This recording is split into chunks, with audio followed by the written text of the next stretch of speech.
Hello and welcome to my first dungeon boss guide for Dawntrail, but let's skip the bullshit and head straight to the first boss, shall we? First one we'll see is Punity Press, a raid wide. Shocking, I know, right?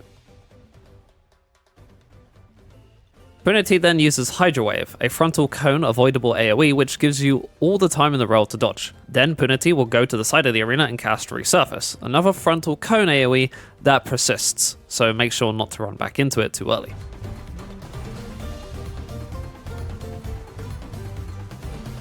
Punity will then follow this up with a ton of dodgeable AoEs, and this is pretty tight, but there's a few consistent safe spots that I'll be showing on screen here. Once you've dodged all those, a Fly Trap will start casting Decay, a donut AoE, so make your way to the Fly Trap ASAP.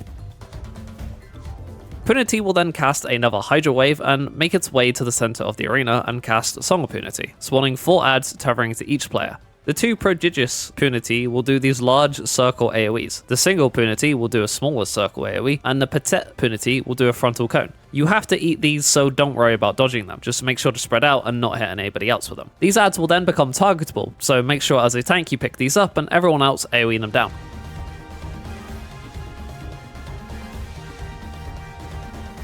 Punity will then cast Shore Shaker, a simple earthquake mechanic. Just wait for the first ring to resolve, then run in. After all that, it's just rinse and repeat until the boss is dead.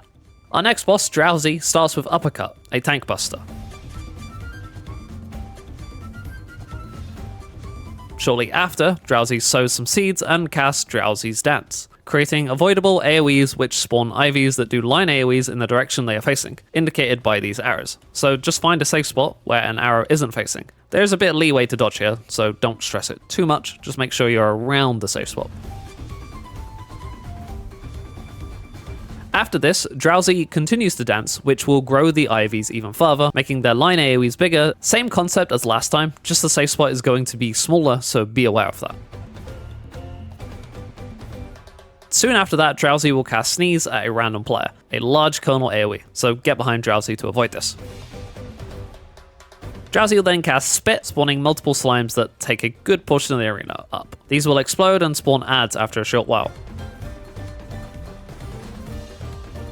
The adds are nothing special, they'll do some avoidable circle AoEs and unavoidable target spread AoEs, so just avoid the AoEs and try not to clip anyone with your spreads. While burning down the adds, Drowsy will continue to do their mechanics like Sneeze and Uppercut on the tank, but after this point it's just rinse and repeat until the boss is dead. Our final boss, Apollyon, will start with Razor Zephyr, a line AoE at a random player,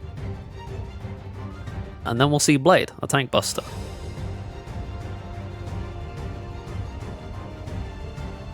After a short while, some corals will start to attack Apollyon, and then it will cast High Wind, unavoidable raid-wide damage to the party, and kills the corals. Apollyon will then feed on one of the corals, buffing itself, but this is mostly inconsequential.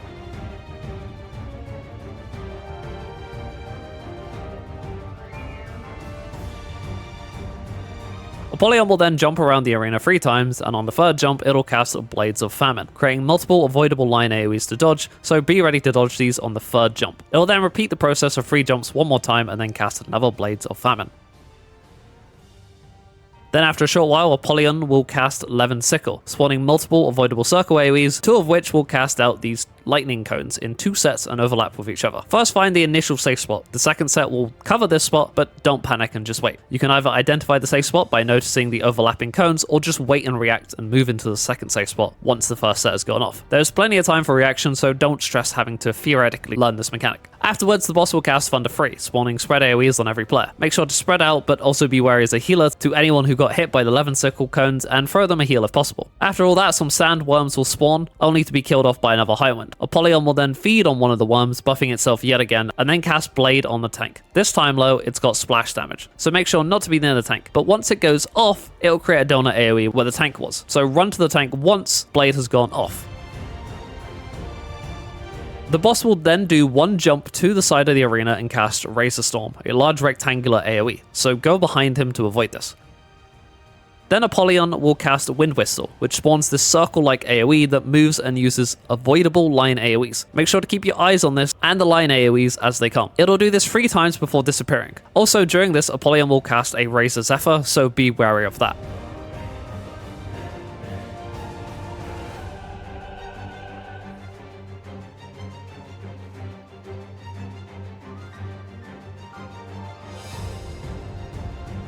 Once the final line AoEs have come out, the boss will cast another Thunder 3, and it's pretty much rinse and repeat until the boss is dead. And that's all you need to know about the first dungeon of Dawntrail. Fun fact, I pre-recorded this voiceover before Dawntrail was even out from just analysing media tour footage. So if nothing changed, this will be the final VO. Anyways, thanks for watching and see you in the next one.